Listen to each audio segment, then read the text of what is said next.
and thus is obstructing our ability to deal effectively with the global political turmoil that this awakening is generating. We're then treated to what I feel may be the longest fight scene in movie history. I have to admit, the first couple of times I saw this movie, I couldn't figure out why this fight scene just dragged on and on and on and on.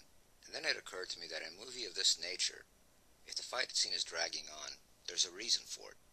What the fight scene represents is that when we wake up, the first people we inevitably turn to are those closest to us. And those closest to us are the ones that represent our greatest struggle to convince people, because those closest to us are the most resistant. It's a natural ego-based reaction, because they don't somehow want you to think you're better than them because you know information that they don't. And everybody likes to think that they're not ignorant and that they are informed.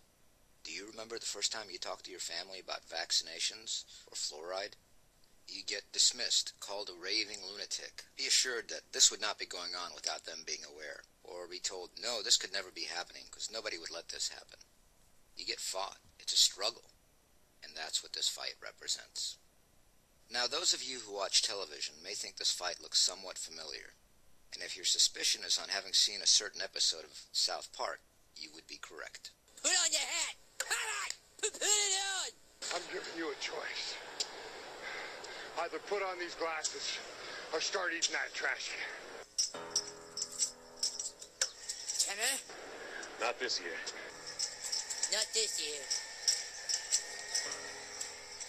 Tanner. Okay. Come on.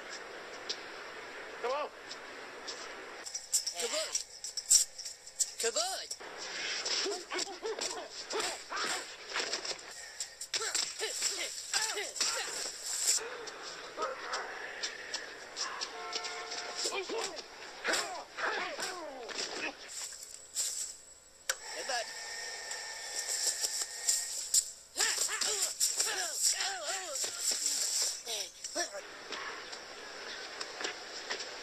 I don't want to fight. Come on. I don't want to fight. Come on. Stop.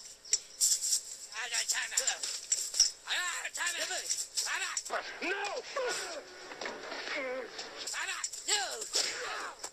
I wonder what the South Park guys have to say about this.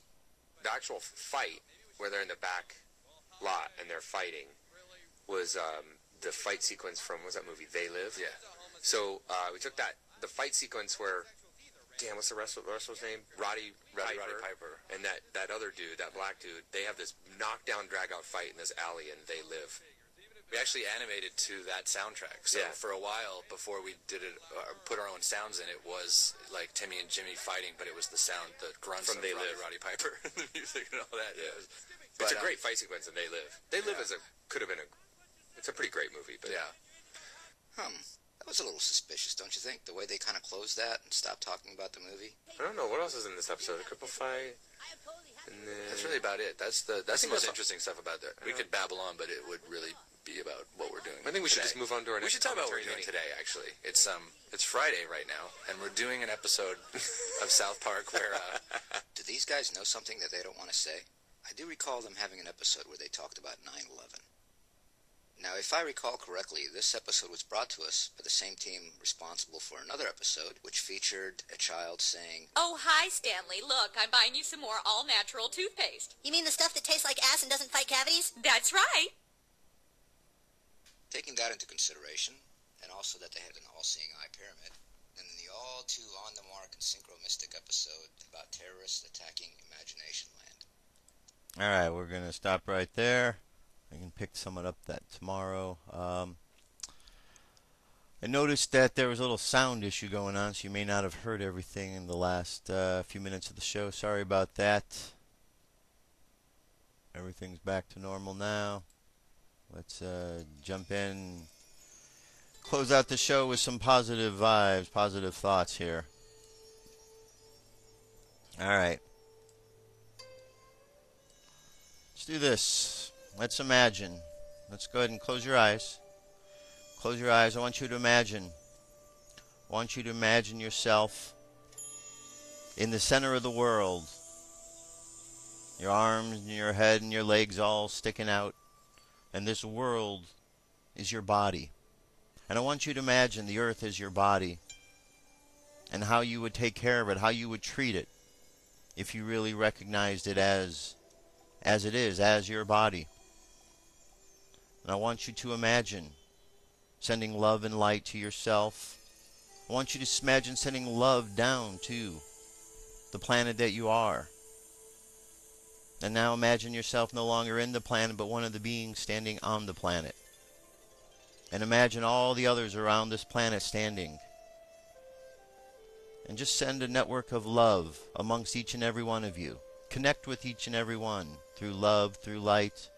Send this energy down into the planet. And then send it up above us. So that all around we have this protection of love.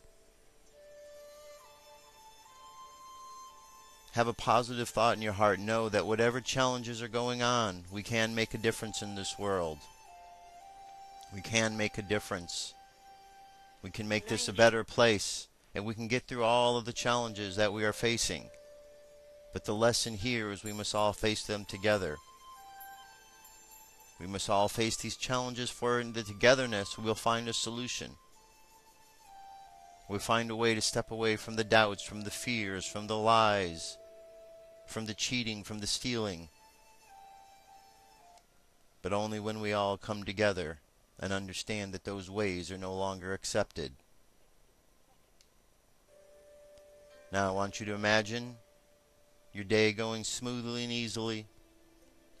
I want you to imagine yourself in any conversations you need to have today, conversing with those individuals smoothly and easily and clearly. And with that, bring your energy and attention back to the present moment on the count of 3. 3 coming back to the present moment filled with confidence. 2 coming back to the present moment filled with faith. And 1 coming back to the present moment happy, healthy, and whole. Happy, healthy, and whole. And take that thought with you as you go into the today. As you go about your ways and your journey.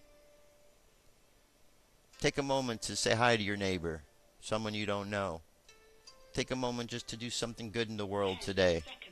We're all in this together. We're all going to get through it together. We got to treat each other right.